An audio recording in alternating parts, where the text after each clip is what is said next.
ทำงานไปเหมือนไม่มีอนาคตอะหล่อนทำใจนะ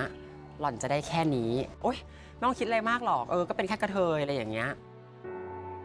เรื่องของนโยบายเกี่ยวกับความหลากหลายทางเพศเนาะในองค์กรภาคเอกชนเนี่ยมากกว่าครึ่งอ่ะไม่มีเป็นลายลักษณ์อักษรใช้เวลาเก็บตังค์ก็นานอยู่ครับก็ต้องประหยัดมากๆบางวันก็กินข้าววันละมื้อก็มี เพื่อที่จะได้ทำสำหรับผมคือมันเปลี่ยนชีวิตนะเรารู้สึกเป็นตัวเองมากขึ้นเห็นเราในรูปลักษณ์ที่เราอยากเห็นในใจมากขึ้น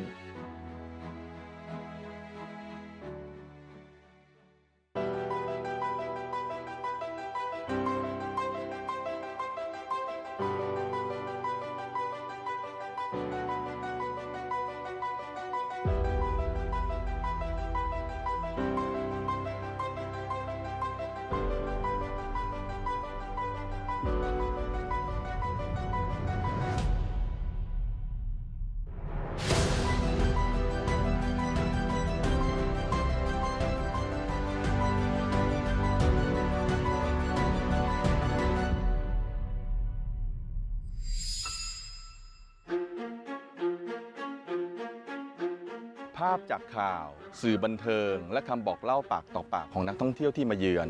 ทำให้หลาย ๆ ประเทศพากันคิดว่าสังคมไทยเปิดกว้างและยอมรับผู้ที่มีความหลากหลายทางเพศในทุก ๆ ด้านแต่ถ้าพิจารณากันจริง ๆ แล้วในหลาย ๆ กรณี transgender หรือผู้มีลักษณะภายนอกไม่ตรงกับคำนำหน้าในบัตรประชาชนก็ยังคงไม่ได้รับสิทธิหลายประการที่ทัดเทียมกับชายหญิงทั่วไปและยังคงถูกเลือกปฏิบัติโดยเฉพาะในการหางานและในสถานที่ทำงานสมัยที่จบใหม่ๆเนี่ยไปสมัครทำงานตามบริษัทต่างๆนะคะเขาก็พูดตรงเลยว่าที่เนี่ยไม่มีนโยบายรับสาวประเภท2ถ้าน้องเป็นเกย์ผมสั้นพี่จะรับแต่พอน้องแต่งหญิงอะไรอย่างเงี้ยคือเขาอะไม่รับแบบนี้เลยตัวคนรับเราเข้าทำงานอะเขาก็คือเซเยสกับเราว่าพรุ่งนี้น้องมาทำงานนะคะแต่พอเรากำลังจะไปทำงานเขากลับโทรบอกก่อนที่เราจะออกจากบ้านเลยว่าน้องคะพี่ขอโทษด้วยนะคะคือพี่เพิ่งเช็คกับทางผู้ใหญ่ในบริษัทเขาไม่มีนโยบายรับสาวประเภท2เขาทำงานมันเสียใจตรงที่ว่าคือตอนนั้นเราอยู่ในภาวะที่เราเดินไปสมัครงานหลายที่มากแต่ก็ไม่รับเราเพราะเหตุผลนี้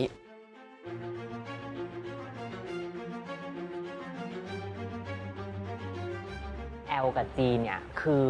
gender orientation หรือว่ารสนิยมทางเพศคือเขาแทบจะไม่ได้เปลี่ยนบอดี้แต่ว่าทรานเนี่ยเขาเปลี่ยนไปเป็นอีกเพศหนึ่งจากหญิงเป็นชายจากชายเป็นหญิงอะไรอย่างเงี้ยค่ะเพราะฉะนั้นมันเปลี่ยนทั้งรสนิยมทางเพศแล้วก็เปลี่ยนทั้งเนี่ย physical body ของเราซึ่งในเชิงกฎหมายกระทรวงมหาดไทยก็ยังไม่ได้ออฟเฟอร์ให้เรามีหลักฐานทางกฎหมายที่สอดคล้องกับเพศสภาพ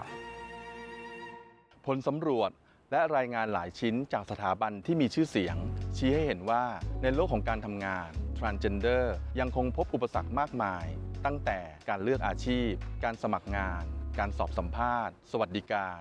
การพิจารณาเลื่อนขั้นอคติในที่ทำงานและการปฏิบัติจากหัวหน้างานและเพื่อนร่วมงานพอได้งานก็เป็นงานแบบว่าเหมือนคนรู้จักฝากให้อะไรเงี้ยแต่ก็เหมือนแบบว่าโดนพูดจาแบบไม่ให้เกียรติกันอะไรเงี้ยเหยียดเราบ้างว่าเราบ้างหรือแบบพวกแบบลวนลามอะไรอย่างเงี้ยจากผู้ชายแล้วพอเราโวยวายอย่างเงี้ยเขาก็บอกว่าโอ๊ยไม่ต้องคิดอะไรมากหรอกก็เป็นแค่กระเทยทำงานไปเหมือนไม่มีอนาคตอ่ะเขาก็บอกเลยนะว่าทำใจนะหล่อนจะได้แค่นี้คนในที่ทำงานอ่ะเขาไม่ได้เปิดใจแล้วก็ใจกว้างที่จะให้สาวประเภท2หรือว่ากระเทยแต่งหญิงเนี่ยมาเป็นหัวหน้าเขาหลักๆเลยงานวิจัยของกรมเนี่ยการเลือกปฏิบัติทางเพศในสถานที่ทำงานตั้งแต่ก่อนการทำงานระหว่างทำงานอะไรอย่างเงี้ยค่ะของสีข้ามเพศในประเทศไทยในองค์กรภาคเอกชนในเรื่องของนโยบายเกี่ยวกับความหลากหลายทางเพศมากกว่าครึ่งไม่มีเป็นลายลักษณ์อักษรเรื่องการตระหนักรับรู้ในเรื่องของพรบความเท่าเทียมระหว่างเพศเนี่ยมากกว่าครึ่งนะองค์กรภาคเอกชนเนี่ยไม่ได้รับรู้ว่ามันมีแล้วถ้าสมมติเข้าไปทำงานแล้วคุณอยาก transition ในระหว่างนั้นมีนโยบายให้ลาไหมประกันสังคมมีระเบียบปฏิบัติยังไงกรมแรงงานมีระเบียบปฏิบัติยังไงก็ยังไม่มี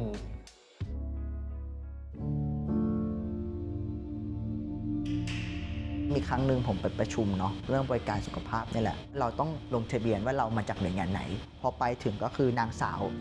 ตัวใหญ่มากยืนยันนานมากว่าเราเป็นใคร คนนี้ใช่ไหมคะ คนนี้หรือเปล่า อันนี้คนนี้ไปไหนคะบอกอ๋อคนนี้แหละครับ ผมใช้คำนำหน้านางว่านางสาวก็งงขอดูบัตรประชาชนหน่อยค่ะ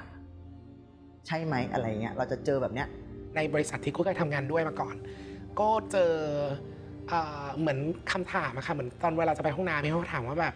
นี่เราอยู่เข้าห้องน้ำอะไรอะมันก็เป็นเรื่องที่มันเป็น personal matter มากๆหนึ่งแล้วก็สองคือมันเป็นการที่เขาไม่ได้เคารพ boundaries แล้วก็ไม่ได้เข้าใจถึงอัตลักษณ์ของความเป็น transgender ของเราเลยอย่างนี้ค่ะ อาจเป็นเพราะความไม่เข้าใจที่คนส่วนใหญ่ในสังคมยังคงมีต่อคนกลุ่มนี้ การเปิดใจพูดคุย และทำความเข้าใจวิถีชีวิตที่แตกต่าง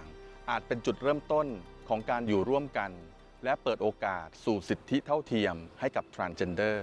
คนเราเกิดในร่างกายหนึ่งเราเมื่อโตขึ้นหรือว่าเมื่อเรามีชีวิตมากขึ้นปุ๊บเนี่ยเราอาจจะไม่พึงพอใจในร่างกายที่เราเกิดมาก็ได้ ซึ่งภาวะที่มันไม่พอใจในร่างกายที่เราเกิดมาเนี่ยเราเรียกว่าภาวะ gender dysphoria transgender ก็คือ gender dysphoria อย่างหนึ่งการรับรู้สภาพเพศอันนั้นน่ะมีความรุนแรงมากขึ้น หรือว่าทำให้เขารู้สึกว่าผิดปกติ แล้วรู้สึกว่าไม่อยากจะอยู่ในร่างที่เขามีจนกระทั่งนำไปสู่ความกระตุ้นที่อยากจะทำให้เขาเปลี่ยนเพศสภาพ อยากก็หลุดออกจากร่างกายที่เขาเป็นอยู่เนี่ยเราจะเรียกว่า transsexualism นะครับก็คือคนที่เป็นเพศสภาพแบบนี้ก็จะต้องพยายามหาทางที่จะหลุดพ้นออกจากร่างกายนี้ออกไปเป็นเพศที่เขายอมรับได้ พออายุประมาณหนึ่งเราอาจจะไปซื้อบ้านซื้อรถหรือทำอะไรที่มันเป็นหลักประกัน ความมั่นคงในชีวิตที่สังคมบอกว่าเฮ้ยมันดีมันสมควรจะมีแต่ผมคิดว่าคนข้ามเพศจำนวนมากเนาะก็ตัดสินใจเลือกที่จะใช้เงินก้อนนั้นแหละในการที่เขามาเข้ารับบริการทางการแพทย์อย่างใดอย่างหนึ่ง ซึ่งตัวของผมเองเนี่ยก็ใช้เงินไปกับตรงนี้ค่อนข้างเยอะเหมือนกันเนาะในเรื่องการผ่าตัดเต้านมและแง่หนึ่งเนี่ยเราต้องรับฮอร์โมนเนาะเราต้องรับทุกเดือนนะครับแล้วก็นอกจากรับแล้วเนี่ยเราต้องมีการเช็คสุขภาพนะครับเช็คค่าเลือดเช็คค่าฮอร์โมนแปลว่าเราต้องเข้าออกโรงพยาบาลเป็นปกติเจ้าของร่างเนี่ยสามารถที่จะตัดสินเองได้ว่าเขาจะแฮปปี้ที่ตรงไหนอย่างผู้หญิงจะเป็นผู้ชายใช่ไหมแค่ไม่มีหน้าอกเขาก็แฮปปี้แล้วบางคนต้องการเปลี่ยนหมดทุกๆเดือนมีรอบเดือนก็ให้ฮอร์โมนไปก็ไม่มีแล้วแต่บางคนไม่อยากให้ฮอร์โมนก็อาจจะตัดมดลูกออกตัดรังไข่ออกนะครับแล้วให้ฮอร์โมนเพศชายเข้าไปทดแทนบางคนต้องการสูงกว่านั้นอีกนะครับก็ต้องการด้วยเข้าห้องน้ำตบหลังเพื่อนฉี่ด้วยกันอย่างเงี้ยก็เป็นความต้องการของเขาซึ่งอันเนี้ยแต่ละคนจะมีความต้องการไม่เท่ากันการมีหน้าอกก็คือทำให้เราดูเป็นรูปลักษณ์ผู้หญิงเหมือนกันนั่นก็คือเป็นความสุขของเราอย่างหนึ่งครับรู้สึกว่าเราได้ข้ามผ่านจากจุดที่ใช้คำว่าเป็นแบบเก้งน้อยตุ๊ดเด็กมากลายเป็นสาวประเภท2แต่งตัวได้สวยมากขึ้นมีคาแรคเตอร์มากขึ้นสำหรับผมคือมันเปลี่ยนชีวิตนะก่อนหน้านั้นน่ะตอนที่เราเทคฮอร์โมนตอนที่เราหน้าตาเริ่มเปลี่ยนเริ่มมีหนวดเริ่มเสียงเปลี่ยนจริงๆอ่ะเฮ้ยเรารู้สึกเป็นตัวเองมากขึ้นเห็นเราในรูปลักษณ์ที่เราอยากเห็นในใจมากขึ้นเรามารู้สึกมั่นใจรู้สึกเป็นตัวเองมากขึ้นเนี่ยหลังจากได้ผ่าตัดหน้าอกไปแล้วนะฮะคนเรามีความมั่นใจขึ้นนะมันมีพลังเนาะในการที่จะทำอะไรหลายๆอย่างผมคิดว่าอันเนี้ยมันเปลี่ยนชีวิตมันรู้สึกว่ามันมีความสุขขึ้นแน่นอนอยู่แล้วการทำหน้าอกก็คือการผ่าตัดเนาะจะต้องพักฟื้นและขั้นต่ำก็คือ1 อาทิตย์สำหรับเรานะคะเพราะว่าลุกเองไม่ได้ขยับตัวเองไม่ได้ก็ต้องคอยแบบมีคนคอยเช็ดตัวให้หรือว่าแบบเอาอาหารมาให้พอผ่านไปอาทิตย์หนึ่งก็เป็นการค่อยๆวอร์มร่างกายตัวเองให้กลับมาขยับแข้งขยับขาเต้นได้ถือไม้ได้อะไรอย่างเงี้ยค่ะก็ต้องใช้เวลาหน่อยแต่ละสเต็ปเนี่ยจะเป็นช่วงเวลาที่จะต้องหยุดงานไม่เท่ากันแต่หน้าอกอาจจะสักอาทิตย์หนึ่ง2 อาทิตย์ก็ทำงานได้แหละแต่ถ้ากับแปลงเพศขั้นสุดท้ายอาจจะสักเดือนหนึ่งถึงเดือนกว่า2 เดือนอะไรเงี้ยที่มีปัญหาจริงๆก็มีคือไม่สามารถลางานได้เลยก็ต้องใช้สิทธิ์อย่างอื่นบางคนถึงกับต้องลาออกจากงานไปเลยเพื่อจะมาผ่าตัดแปลงเพศในช่วงเวลาที่ต้องพักนานๆต้องยอมลาออกไปเลยแล้วไปหางานใหม่เอาผมทำงานประจำมา7 ปีก็เริ่มเข้าสู่กระบวนการตั้งแต่ทำงานประจำเลยครับจนมาถึงขั้นตอนสุดท้ายนี้ที่จะทำก็ได้ลาออกได้มาขับแก๊ปจริงจังครับก่อนหน้านี้มันพอที่จะทำงานประจำได้แล้วก็ลาได้ก็ไม่ได้พักฟื้นนานพอออกจากโรงพยาบาลผมก็ทำงานเลยแล้วก็ขั้นตอนสุดท้ายนี้คือผมทำแบบนั้นไม่ได้เพราะว่าขั้นตอนนี้มันอย่างน้อยมันก็จะประมาณสัก 2-3 เดือนในการพักฟื้นรักษาตัวใช้เวลาเก็บตังค์ก็นานอยู่ครับเป็นคนที่ไม่ค่อยมีรายได้เยอะก็ต้องประหยัดมากๆบางวันก็กินข้าววันละมื้อก็มี เพื่อที่จะได้ทำนอกจากคำนวณเรื่องการผ่าตัดเรื่องยาแล้วเราต้องคำนวณเรื่องค่าใช้จ่ายในการเดินทางอีก เราไม่สามารถที่จะขึ้นรถเมล์ได้เพราะว่ามันต้องใช้กล้ามเนื้อแขนใช่ไหมฮะแล้วมันจะมีความฉุดกระชากเนี่ยก็คือตรงที่เย็บเนี่ยมันจะหลุดแล้วมันต้องไปแก้ใหม่อาจจะมีเลือดข้างนะครับผมก็มีค่าใช้จ่ายเยอะเลยล่ะในการที่เดินทางไปกลับโดยแท็กซี่ ในประเทศไทยผู้ที่ตัดสินใจเข้ารับการผ่าตัดแปลงเพศจะต้องเป็นผู้รับผิดชอบค่าใช้จ่ายทั้งหมดด้วยตัวเองแต่ในอีกหลายประเทศการผ่าตัดแปลงเพศถือเป็นส่วนหนึ่งของบริการทางสุขภาพ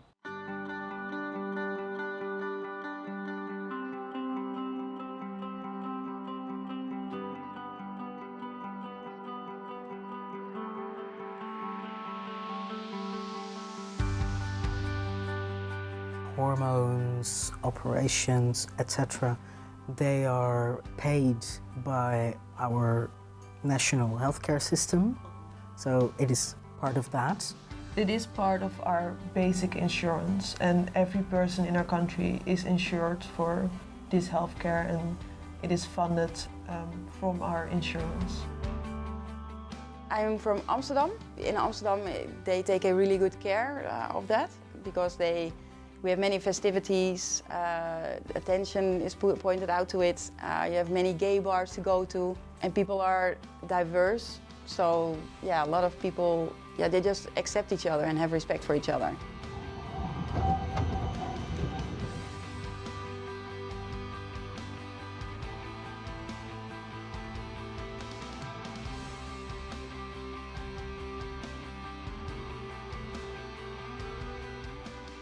The only thing we have to do over here to survive is to work together. That it sounds a bit strange, but if we don't work together, then we are tumbling underwater because the dikes will break. We find always easy ways to connect, to make bridges between all the islands in the community and to bring in new people into the community. I think you have to redefine church because this is a Protestant church. There you have the difference already. It's not a Catholic church. As you might know, the Catholic church, looks differently towards the community. But actually this one is one of our peers, and we also work together. They also hold their masses inside. There is even a gay priest preaching over there. So yeah, works really well. It's a bit strange because we have very strict Christians in this country. People from the COC, that was our main gay organization, which was founded in 1946, were doing their work behind the scenes and influencing people on, quite high level. And that paid off in the beginning of the 60s, when suddenly, especially people from Christian background became very negative about the anti-gay laws, actually, and positive about gay sexual relationships and gay relationships in general. Of course, we had in the 30s and 40s and the 50s a lot of right-wing Christian and Catholic organizations who tried to prevent that the society was going into a more permissive way, but they all lost because they were all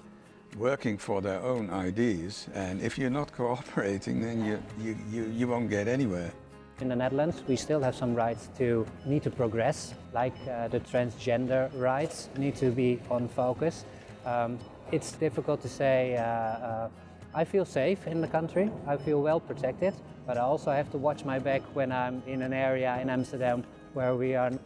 around people that really don't have the same acceptance as the general population in the Netherlands. But I think it's across the world.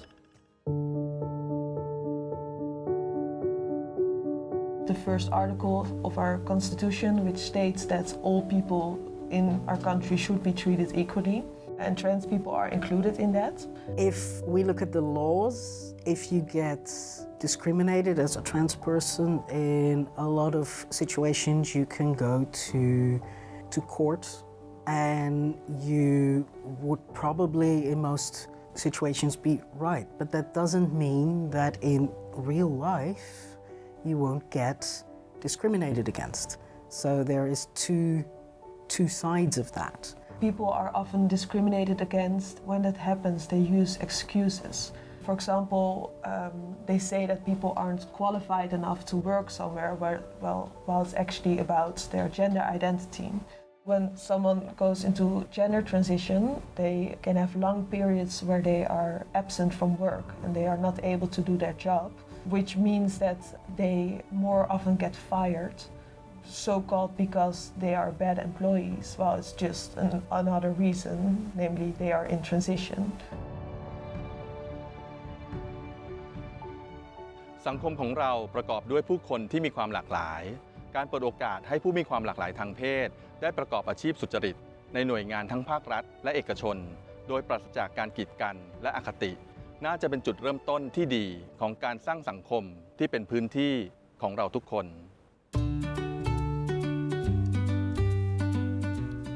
We offer advice because a lot of organizations do want to be inclusive and they do want to help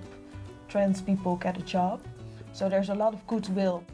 We have written a few reports on the status of discrimination against trans and non-binary and intersex people in the Netherlands, what kind of discrimination occurs, but also what are the challenges that HR professionals see for inclusion. They're all downloadable at inclusionforall.eu in English, so they are widely available. It's kind of a basis so that people can get the awareness, can get the knowledge on how to work with trans people and how to really include them at work. การมีเราอยู่เนาะมัน visibility มัน visible ประมาณหนึ่งเนาะมีคนหลายคนบอกว่าการที่คนข้ามเพศเนี่ยไปทำงานที่ใดที่หนึ่งก็ตามเป็นการเปิดพื้นที่เพราะเรายืนยันว่าเรามีอยู่เรามีตัวตนเรามีชีวิตเป็นคนปกติธรรมดาถ้าองค์กรจริงๆมองและเชื่อถึงพรสวรรค์ของคนที่แท้จริงเนี่ยค่ะองค์กรไม่ควรแม้แต่จะกีดกั้นทรานส์หรือ LGBT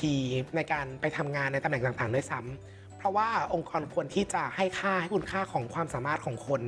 มากกว่าเรื่องของเพศอัตลักษณ์การที่มีทรานส์หรือการที่มีผู้คนที่มีความหลากหลายแบ็กกราวด์หลากหลายพื้นเพหลากหลายการศึกษาหลากหลายความคิดเนี่ยมันทำให้องค์กรของเราเนี่ยมีความเข้าใจถึงการเปลี่ยนแปลงของสังคมถึงไดนามิกของสังคมที่มากขึ้นมันทำให้การทำงานของเราเนี่ยมีความเป็น holistic approach หรือว่ามีความครบองค์มากขึ้นในการที่เราตัดสินใจในการจะ drive ธุรกิจหรือว่าตัดสินใจอะไรบางอย่างที่ศาลเมืองวินิเพกรัฐเมนิโตบาประเทศแคนาดามีผู้พิพากษาชื่อเคลแมคเคนซีเขาเป็นผู้พิพากษาทรานส์แมนคนแรกของประเทศแคนาดาได้รับการแต่งตั้งเมื่อปีพุทธศักราช 2558 แมคเคนซีกล่าวกับสำนักข่าว CBC ว่าการได้รับตำแหน่งนี้ช่วยให้ชาวแคนาดาเข้าใจและยอมรับเรื่องอัตลักษณ์ทางเพศมากขึ้นนอกจากนี้การแต่งตั้งผู้พิพากษาที่เป็น transgender ยังสะท้อนให้เห็นว่าความยุติธรรมไม่ควรมีข้อจำกัดด้านเพศเข้ามาเกี่ยวข้องผมก็ทำหน้าที่ในเรื่องของการดูแลทางด้านสิทธิด้านบริการสุขภาพครับก็เป็นเจ้าหน้าที่ที่ทำงานเรื่องนโยบายเป็นหลักครับหัวใจสำคัญของหน่วยงานที่ทำอยู่เนี่ยก็เกี่ยวข้องในเรื่องของสิทธิมนุษยชนเราพูดถึงการให้มีผ้าอนามัยฟรีสำหรับผู้มีประจำเดือนซึ่งผู้มีประจำเดือนมีหลายเพศเนาะผู้หญิงก็มีประจำเดือน non binary trans man ก็มีประจำเดือนมันเป็นอะไรที่มันไปกับบริการสุขภาพได้ดีมันไม่หลุดจากหน้างานในขณะเดียวกันเราก็ได้ทำงานสิ่งที่เราคิดว่ามันสำคัญกับอัตลักษณ์ของเราด้วยฮะทำในตำแหน่ง Internal Communications Diversity and Inclusion Manager ค่ะโก้ใช้ตำแหน่งโก้แล้วก็ความสามารถนะคะในการสร้างการสื่อสารเพื่อให้ทุกคนเนี่ยเกิดความเข้าใจและความตระหนักรู้มากขึ้นเกี่ยวกับประเด็นต่างๆที่เกี่ยวข้องกับความหลากหลาย Diversity Inclusion ถ้าเราจะบอกว่าให้เราสื่อสารเพื่อสร้างความยอมรับเนี่ยโก้ไม่เห็นด้วยมันเป็นเรื่องที่ทุกคนควรเข้าใจเพราะฉะนั้นเนี่ยเวลาที่โก้สื่อสารออกไปมันเป็นการสื่อสารเพื่อสร้างความตระหนัก establish ความรู้ว่าการปฏิบัติกับทรานส์ควรเป็นยังไงมากกว่าการที่แบบเรามาขอร้องเรามาวิงวอนเราแบบทุกคนยอมรับเรานะนี่ค่ะก็ว่าเราก้าวข้ามผ่านจุดนั้นไปแล้วเมื่อประมาณ 10-15 ปีที่แล้วค่ะสิ่งที่อ้ำเล่าไปเนี่ยมันเป็นสิ่งที่เกิดขึ้นกับอ้ำเมื่อหลายปีก่อนแต่พอมันมายุคนี้ปัจจุบันเนี้ยมันก็เปิดกว้างมากขึ้นหลากหลายมากเลยมีตั้งแต่คนทั่วๆไปเลยผู้ใช้แรงงานก็มีจนกระทั่งถึงผู้ที่แบบมีความรู้เป็นเจ้าของบริษัทเป็นหมอเป็นทนายความเป็นวิศวะเป็นอะไรเยอะแยะไปหมดเลยมีทุกอาชีพอะครับทั้งนี้เพราะว่าคอมมูนิตี้ของกลุ่มที่เป็นทรานเนี่ยมีอยู่ในสังคมเต็มไปหมดบริษัทใหญ่ๆหลายแห่งเนี่ยเริ่มแอคทีฟเราจะเห็นได้จากช่วงเดือนไพร์มันถ้ามองในแง่ดีคือเขามาเข้าร่วมละแง่ดีขั้นต่อไปคือเขาเริ่มมีนโยบายละเขาเริ่มมีวิสัยทัศน์ที่กว้างขึ้นบางบริษัทมีแค่วิสัยทัศน์แต่ไม่มีนโยบายอย่างชัดเจนบางบริษัทมีทั้งสองอย่างซึ่งมันดีขึ้นแล้วบริษัทที่ทำได้ดีก็มีมากขึ้นเรื่อยๆนะคะ ตัวอย่างของโปรแกรมที่เราทำแล้วเกิดขึ้นแล้วมันสร้างความเปลี่ยนแปลงที่ชัดเจนเนี่ยก็จัดทำเรื่องของgender reaffirmation leave เขาต้องไปมี medical transition หรือว่าต้องไปแบบไปพบแพทย์ไปหาหมอเพื่อการเปลี่ยนแปลงร่างกายของตัวเองหรือว่าไม่ต้องก็ได้หรือจะเป็นแค่เหมือน journey ที่เขาจะต้องไปค้นพบตัวเองในการ transition ตัวเองอะค่ะเพื่อนๆพี่ๆหลายคนที่ไม่ใช่แค่ต้องเป็นทรานส์ค่ะเขาก็มาคุยกับเราบอกว่าตั้งแต่โก้มาทำตำแหน่งนี้ค่ะมิติขององค์กรมันมีมากขึ้นคนในองค์กรรู้สึกมากขึ้นถึงการถูกยอมรับในขณะที่ตัวเขาเองนี่ยังสามารถทำงานอย่าง professional ได้แล้วก็เป็นตัวของตัวเองได้ด้วยค่ะแม้ในช่วงหลายปีที่ผ่านมาเสียงและตัวตนของผู้ที่มีความหลากหลายทางเพศได้ปรากฏชัดเจนมากขึ้นแต่หนทางสู่สิทธิและโอกาสที่เท่าเทียมกันจะเกิดขึ้นเมื่อไหร่นั้นขึ้นอยู่กับความเข้าใจของคนในสังคม We opened marriage for everyone more than 20 years ago. That is a long time. Sometimes I think that we thought, okay, everyone can marry, we're done. We moved, we're still moving, but we are also being overtaken by other countries. So it is a little bit of a race sometimes, and it would be nice if the Netherlands would be as proud to say, well, you know, we really need to be higher on the list because then it will be better for trans peoples. I think in general, inclusivity and participation of different peoples from different backgrounds, different sexual orientation should not really matter. You should have the best person in the right place. You can't force people to think from one day to another very differently, but you can introduce them to another way of thinking. If you don't give up, then you can force society at least to think about your way of thinking and to make society more diverse. So if you ask that from society, you also have to ask it from yourself. Am I open enough for, let's say, the trans community or for the queer community? เพราะสังคมไม่ได้มีแต่เพศชายและเพศหญิงผู้ที่มีความหลากหลายทางเพศก็เป็นส่วนหนึ่งและมีบทบาทในการสร้างสรรค์สังคมเช่นเดียวกันก็อยากให้ทุกเพศทำได้ทุกหน้าที่การงานเพราะในที่สุดแล้วถ้าเขาเลือกทำตรงนั้นน่ะจงเชื่อเขาว่าเขาต้องทำให้ได้ดีที่สุดเพื่อหน้าที่และชีวิตของตัวเขาเองด้วย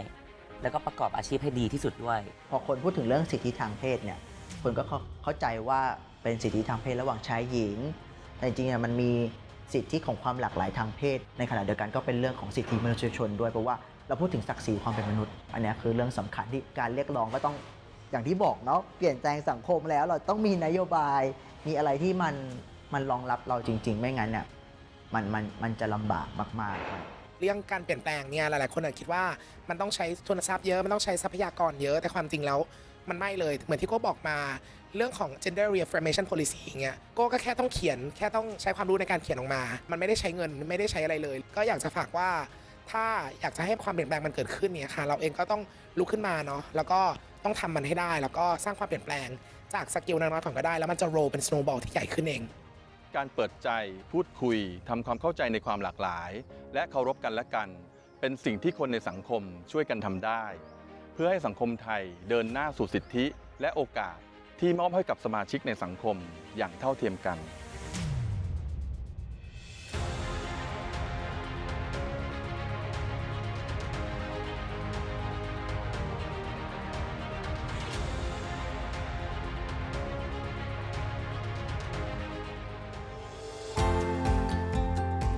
สังคมของเราคือสังคมที่หลากหลายทั้งเรื่องความคิดรสนิยมรวมไปถึงเรื่องเพศสภาพหากมองรวมๆอาจจะเห็นว่าสังคมเราไม่ได้ปฏิเสธผู้มีความหลากหลายทางเพศแล้วช่วงที่ผ่านมาการอยู่ร่วมกันของผู้ที่มีความหลากหลายทางเพศดูจะมีความกลมกลืนกลมเกลียวไปกับสังคมมากขึ้นแต่ถ้ามองลึกลงไปแล้วยังพบช่องว่างอยู่อีกมากมายที่เห็นได้ชัดน่าจะเป็นเรื่องของการทำงานที่สังคมยังไม่พร้อมเผชิญความท้าทายในการยอมรับกลุ่มผู้มีความหลากหลายทางเพศไม่ว่าจะเป็นภาครัฐหรือภาคเอกชนเอาเข้าจริงแล้วผู้มีความหลากหลายทางเพศก็มีความสามารถไม่ต่างจากผู้ที่มีเพศสภาพทั่วไปถ้าเราลองเปิดใจพูดคุยบนพื้นฐานความเคารพกันเราก็จะพบว่า ถึงเราจะเลือกเกิดไม่ได้ แต่เลือกที่จะเปิดใจเปิดโอกาสให้กับคนที่ไม่เหมือนกับเราได้ และเมื่อโอกาสเปิดทุกคนก็สามารถแสดงศักยภาพเปล่งประกายที่มีอยู่ออกมา เพื่อช่วยกันขับเคลื่อนสังคมของเราให้ไปข้างหน้าด้วยความเท่าเทียมกัน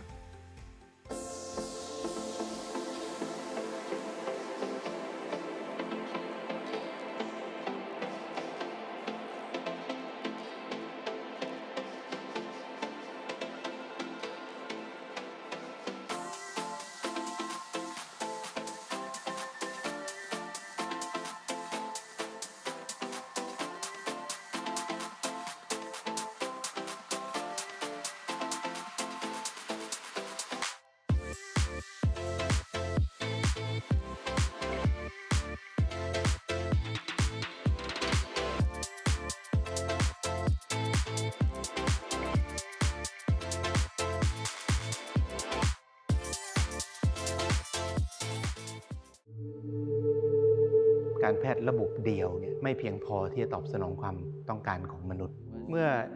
สิ้นหวังจากระบบการแพทย์ยกตัวอย่างเช่นแพทย์แผนปัจจุบันรักษาเขาไม่หาย ผมคิดว่าคงไม่มีใครยอมยกเลิกความพยายามหรอก ทุกวันนี้ไม่มีการแพทย์อันเดียวที่จะตอบโจทย์ของทุกคนได้ค่ะ